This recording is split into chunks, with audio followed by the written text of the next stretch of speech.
తాకట్లో ఉన్న మీ బంగారాన్ని విడిపించి ఆ రోజు ఆన్లైన్ రేటుకి కొంటాం. Sharma gold company. నమస్కారం, వెల్కమ్ టు సుమన్ టీవీ. నేను గీతాంజలి. ప్రస్తుతం మనతో పాటు శ్రీ శ్రీ శ్రీ ఆనంద శివకామేశ్వరి సన్నిధానం పీఠాధిపతులు మాతాజీ శ్రీ శ్రీ శివకామేశ్వరి ఆనందమయ్య అమ్మ ఉన్నారు.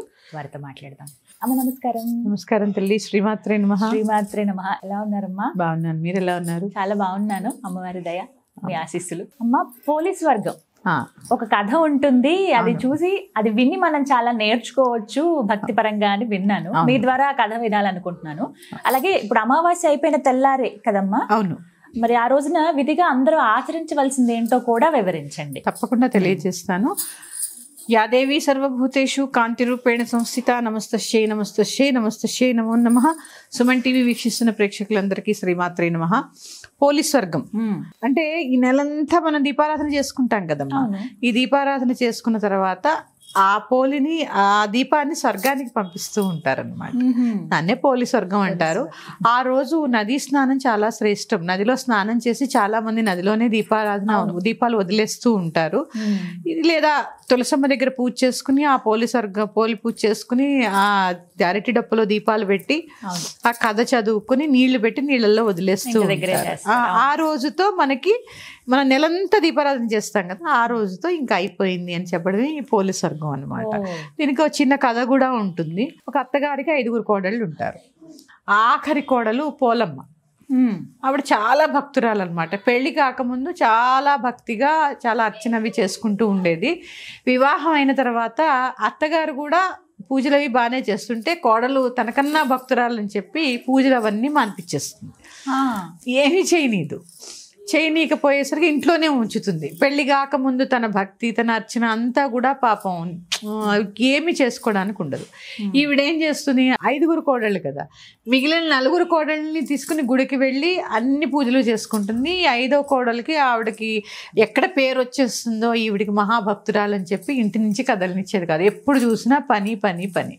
ఇలా కార్తీక మాసం దీపారాధన అంతా అయిపోయిన తర్వాత ఒకరోజు పోలీస్ వర్గానికి పంపించడానికి ఈవిడ 4 కోడళ్ళని తీసుకుని గుడికి వెళ్ళిపోయి ఆఖరి కోడలికి కనీసం పూజ సామాను కూడా దొరకకుండా చేసి గుడికి వెళ్ళిపోతుంది.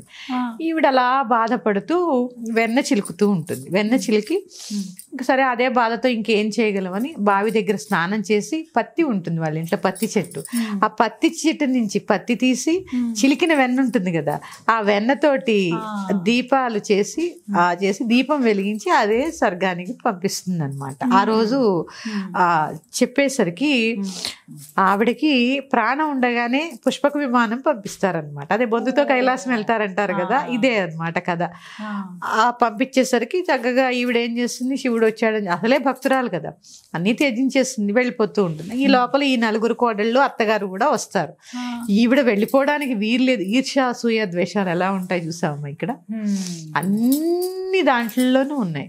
ఇటు ఇంట్లో ఉంటున్నాయి, దేవాలయాల్లో ఉంటున్నాయి, పీఠాల్లో ఉంటున్నాయి, ఏదైనా సామూహికంగా చేసుకునే అర్చనలో, పారాయణలు, అంటే ఎంత ఉంటుంది అనేది ఇది చిన్న ఉదాహరణ.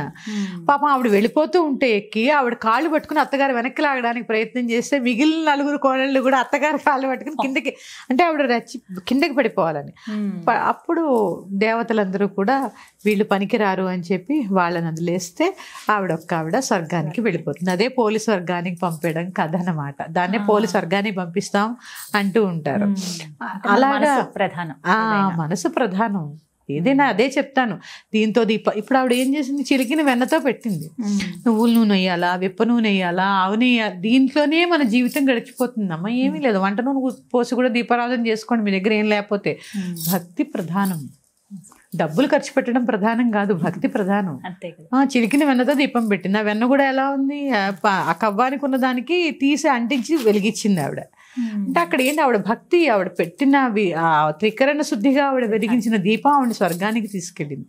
ఇది ఆ పోలీస్ వర్గానికి పంపడం కదా. ఈ కథ చదువుకుని అందరూ కూడా పుష్ప విమానం రావాలని ఆలోచిస్తూ ఆ కథ చదువుకుని అక్షింతలు వేస్తూ ఉంటారు. ఇది పొలాల అమావాస్య కదా.